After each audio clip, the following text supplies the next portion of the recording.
Hey folks, welcome. Garage Golf here in Canada, 2023.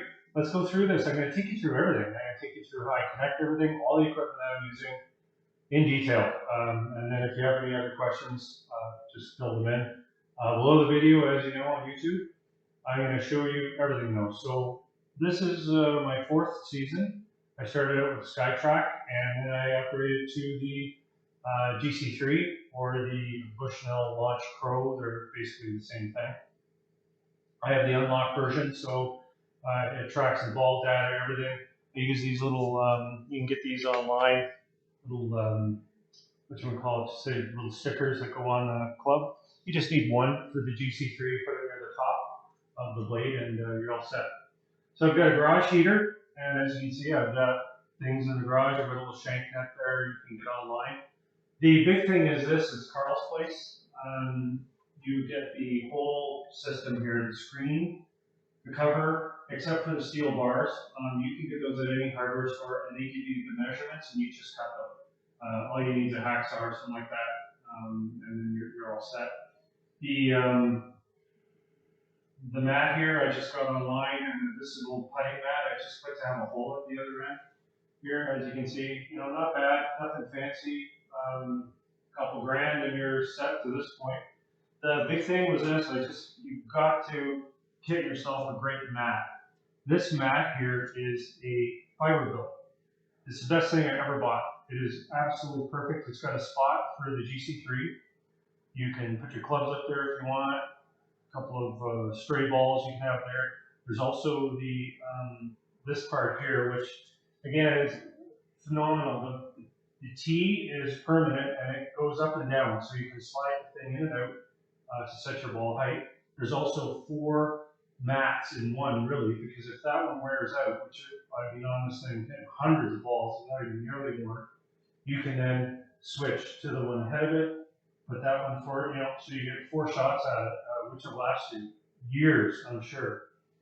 It's very stable too. You can set it up one guy again, not very heavy or anything, and it'll take you 25, 30 minutes to just have it set up.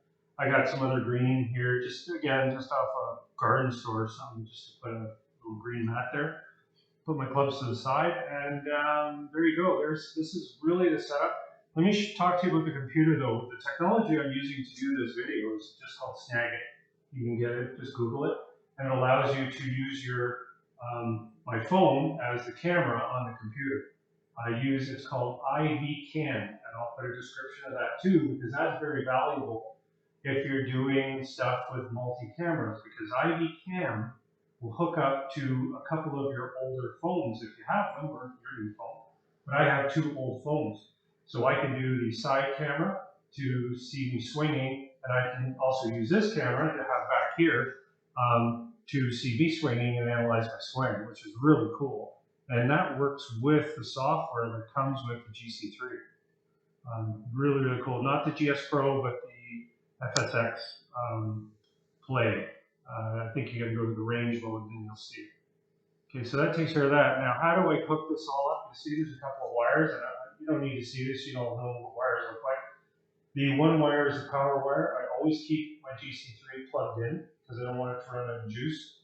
Of course, it'll run outside for a couple hours, but indoors I plug it in. The other cable is just goes to my the not a USB, the Thunderbolt. That's it, Thunderbolt port. So it goes from there, and then I'll take you over to the back of my computer, show you this, and you can see. So make sure you get that. I've hooked it up. Here is my Thunderbolt port. HDMI cable goes up to the projector, which I'll show you, and then power. I bought a separate power for my outside thing here. I've got a little stand too that hooks in right into my garage wall. Awesome. You can get it online. If you're not sure, just ask me and I'll let you know. I'll dig it up. This thing is beautiful. It's a 4K projector, BenQ, and I'll put the description in there too. I did my best. This isn't pretty, but it is a garage, and it also hooks up there. Okay, it wasn't hard. Again, I didn't have any help doing this. I did it on my own. You can even see I've got a cable running, like the power cord just whatever, just hung it up on the ceiling and drag it over. I take this all down in the summer. So I'm going to hook this on just so it's stable on my camera holder here. So give me a sec. And I am going to hit some balls in the screen just to show you how cool this is. You're not going to see me, of course, you don't want to see my swing.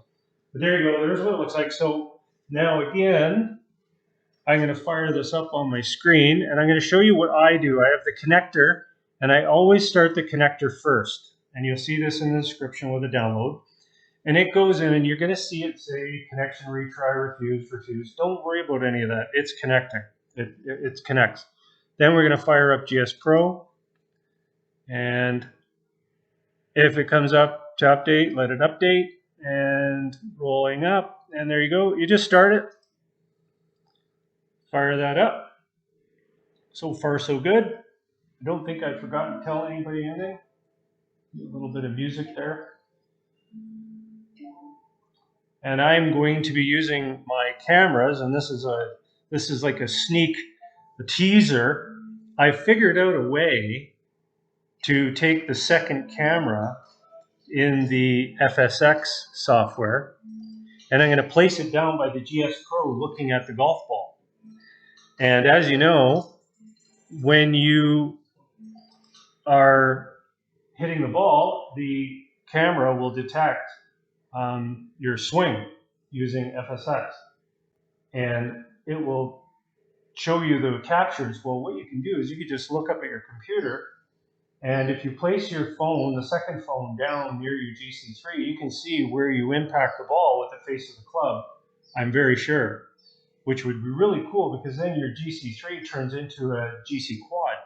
So I'm going to demo that and show you, because then you'll know where you don't need to spray paint your driver or whatever to see where you're hitting. So I'm going to just take a little 7-iron here. I got a little bag. Put her down, and let's see what we can do here with the tracking and everything, because this thing is just deadly accurate. You can see I've just got GSPRO up on the screen here. You can see it right there. Now let's go. So I'm going to fire up a shot here, and we're just going to see what she looks like. There you go. So that's just a smooth 7. You can see what I really like about this is it's tracking everything to the right in real time. So I can see it, the whole thing going on here. And that's what I really like about GSPRO in the range, is because you can get the whole thing, everything's feeding back right away. And that one went a little right. And I'll tell you what, I knew it did as soon as I hit it. So this thing is just phenomenal. You see the difference in the distance. If you put, I'm going to grab my 4-iron now, and it's got a little dot on it. Okay, so this is going to track the 4-iron with the dots. So the other club, the 7-iron, I didn't have one of those little dots on it. So I'll show you how accurate this is too, because this is pretty phenomenal. There's my 4-iron pull hook. But you see, you've got your club head speed, you've got your club path. Smash factor comes up after you hit. Total spin, like I don't know what else you could want in a golf sim. Like this GC3 is just phenomenal. Driver's same. I'll put a driver here. I've got my. Again, I'm not sure if you can see this, but you can see there's just a little end on it there. The little round dot. Pretty good. Tee that up. Hopefully I don't hit a really bad one here, but we'll see. A little high on the face, a little pull. And blind one. Not bad, watch it.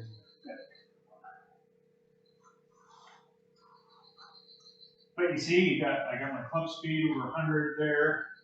Not bad for being almost 60.